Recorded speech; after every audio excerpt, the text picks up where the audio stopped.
Hey, it's Coach Justin from Ultimate Baseball Training. Today, we're talking about some hitting mistakes that you don't want to make, all right? So if you're a hitter and you're interested in hitting the ball more consistently, if you want to boost your bat speed and your power, you want to hit the ball harder and further, I really think this video is going to be valuable to you. Let's get started.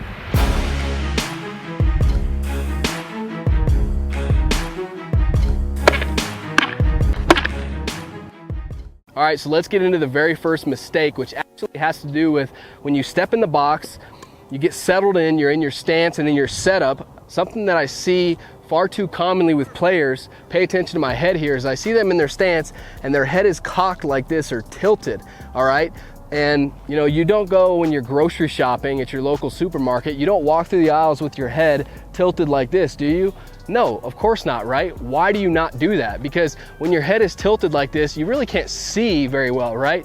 Your eyes work better when they're flat, when they're level like this. So why, if we wouldn't do that in the supermarket, right? Or any other time in our life, why when we get in the batter's box, why would we tilt our head or cock our head like this? It just doesn't make sense. So make sure that your head is not only level, you want your eyes to be level, but also make sure your head is all the way turned towards the pitcher so you can see the ball with both eyes. You know, that's another common issue, is a lot of times hitters think that they're seeing the ball, but really when they get into their stance here, they're really only seeing with their front eye. This back eye here, you know, they're almost looking through the bridge of their nose right here. So just be cognizant of that. When you step in the batter's box, be sure both eyes are on the baseball. All right, so this next one, you see this quite a bit with younger players who don't necessarily understand the proper sequencing of the swing. And a lot of times what you see is they try to, you know, step and swing at the exact same time. It starts out at the really low levels of baseball, like T-ball. You see a lot of T-ball players with this issue, and a lot of times over time it gets corrected, but you just have to understand that you don't want to be, you know, stepping and swinging at the exact same time. There's a sequence to the baseball swing. That's why we break it down into parts. You know, there's the load and the stride. You get into a launch position, right? Then you obviously swing, you get to extension. So understand that, you know, you definitely have to load first and you stride first, right? And as you stride, you know, towards the pitcher, that's when, you know, your hands go back. You're walking away from your hands, right? So I'm stepping, boom, but I'm not swinging yet, all right? I'm not going through the active motion of stepping and swinging at the exact same time. So we do break the swing down into parts, understand that, but it should not be a robotic swing, right? So that's another big key for you to understand, is just make sure, you know, in your practice, I know we talk a lot about mechanics, but don't get mechanically overwhelmed, overloaded. Don't be sitting there thinking, okay, load, stride, you know, hips, hands, all that kind of stuff. Don't do that, all right? Just understand that there is some sort of a sequence to the swing. All right, let's jump into the next common mistake. This one's very common amongst hitters, and that is trying to either swing level or even probably worse than that, swing down on the baseball. And you know, it just makes sense with the angles, right? If a pitcher's standing on a mound, and the majority of pitchers throw from up here, they throw overhand, right? In order to throw the pitch for a strike, he has to throw the ball slightly down. And so if he's throwing it slightly down, we don't want to swing if something's coming in at a downward angle. If we swing level, right, this is coming down this way, and if we swing level, there's really only one point of intersection. So our timing has to be absolutely perfect to make contact with that baseball. And it's even worse if the pitch is coming down and we're also trying to get on top, we're trying to swing down on the ball, that point of intersection is even smaller. And even if we make contact with that ball, we're probably gonna beat it into the ground, right? Or, you know, hit the very bottom of the baseball, hit a pop-up, right? So we don't want to swing level. We don't want to swing down on the baseball. The best swing, as Ted Williams says, is actually slightly up. It's not an uppercut, so don't make the mistake, don't get it twisted. It's not an uppercut, but really the best way to think about it is it's matching the plane of the pitch. So whatever that pitch, whatever the plane is that pitch is coming in on, ideally we want to match that plane of the pitch, right? Get our bat on plane with the pitch as early as we can, and then we want to keep our bat on plane with the pitch as long as we possibly can. But you're not trying to swing level, you're not trying to swing down. And then going right along with that, a lot of players also, let's talk about the shoulders. A lot of players try to keep their shoulders pretty much level throughout their swing. It's really impossible to do this without at least looking funny doing it. But obviously in your stance, your shoulders, you know, they're nice and level here. But our shoulders, we do not keep our shoulders level throughout our entire swing like this, right? We don't keep our shoulders level. And a lot of players also will write in saying, I just don't know what I'm doing. I'm dropping my back shoulder. I hear that all the time. Now there is a severe case where you're really allowing, your barrel to dump like this and you're really getting under things and letting your back shoulder drop big time. That's obviously an issue. But here's the thing, right? You don't want to keep your shoulders level throughout the swing, and you don't want to worry about your back shoulder being lower than your front shoulder, because that's actually what the best hitters on the planet do. So check this out. I stance, right? Obviously, I want my shoulders level, flat. I don't want to be standing like this. I definitely don't want to be standing like this. My shoulders are level here. But when I go into my load and my stride and my front foot makes contact with the ground, I get into my launch position here. The best hitters in the world, their front shoulder is actually slightly lower than their back shoulder. Again, it's not an extreme. It's about 9 degrees with the best hitters in the world, okay? So just a little bit, but it's definitely, my front shoulder is definitely not higher, okay? So you see that? They go from level to when I load and stride, my front shoulder is actually slightly lower, but then when I progress through my swing, that actually switches. You see what I mean there? So it goes from front shoulder lower. And again, you want to avoid the extremes of your back shoulder really dipping and you losing your barrel too quickly, but don't try to keep your shoulders level. You want them level in your stance, then your front shoulder slightly lower, right? Then your front shoulder slightly lower, and then when you progress into your swing, it actually switches. Another big thing is a lot of hitters out there lose their balance. And I want you to think about it from a pitcher's perspective. What are pitchers typically taught?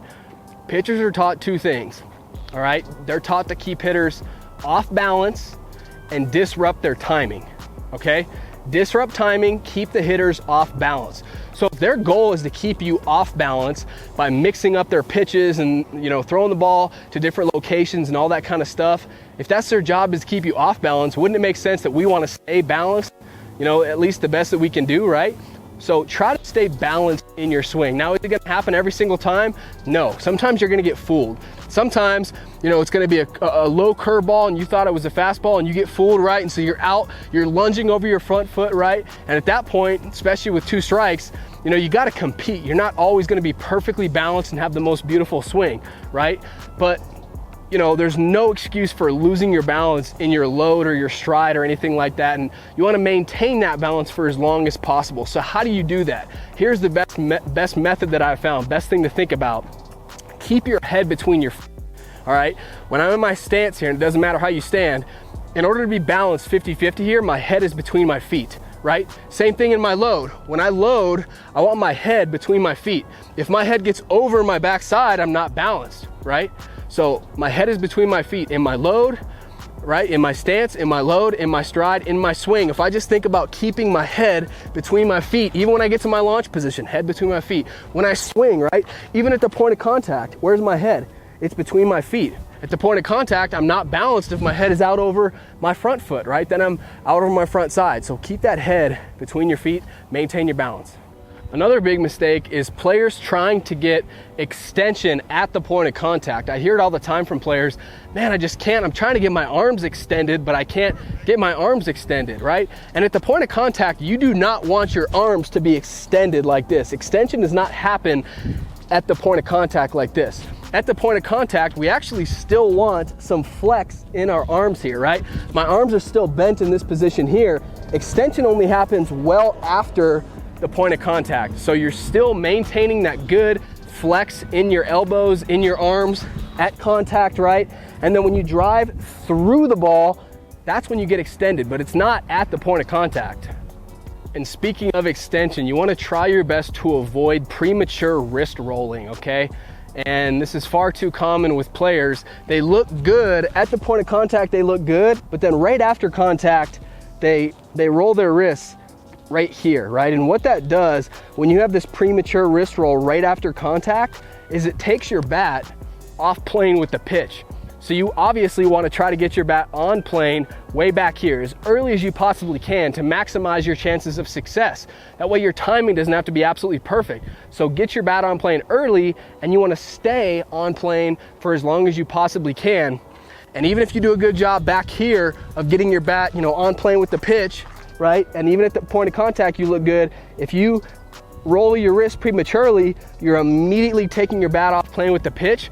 means your timing's got to be perfect. If you're a little early, you're gonna hit a lot of rollover ground balls, right? So instead of rolling your wrist prematurely, just focus on, you got to drive through the baseball. Number one, you got to stay connected, you got to stay inside it, right? But when you get to the point of contact, don't stop. Drive through the baseball, continue to gain ground with this top hand. And the last mistake that I want to touch on in today's video is pulling your head. We've all heard it before, right? Oh, you're pulling your head, you're pulling off it. You know, you're not watching the ball. And you know, you see it all the time. It's when a hitter, you know, they might look good, but then all of a sudden they swing and their face, instead of staying down with their eyes on the baseball like this, their face kind of pulls off of the baseball like this. Number one thing that you need to check if you're pulling your head is stop trying to do too much. A lot of the times kids pull their heads because all they can see is home runs, right? All they can see is to their pull side, they're trying to hit a homer. And so if that's your mentality of you're just constantly trying to hit dingers, a lot of the time you're gonna try to, you know, really muscle up and you're gonna pull your head. And when you muscle up like that, you're actually slower anyway. Loose muscles are fast muscles, right? Not tense, you know, muscles, all right? So try to keep your head down through contact and try to avoid, you know, trying to do too much, trying to constantly hit home runs. Just think about hitting the ball hard, home runs will come. So that's it. I hope these tips helped you. And if you're looking to take your hitting to that next level, then go ahead and click on the link, the very first link in the comments section, or just go to improvemyhitting.com, improvemyhitting.com, and watch our free on-demand hitting training. It's gonna help you take your hitting, your bat speed to that next level so that you can crush more doubles, more home runs, have more confidence, and have more fun on the field. It's 100% free, so go grab that right now. I'll talk to you soon.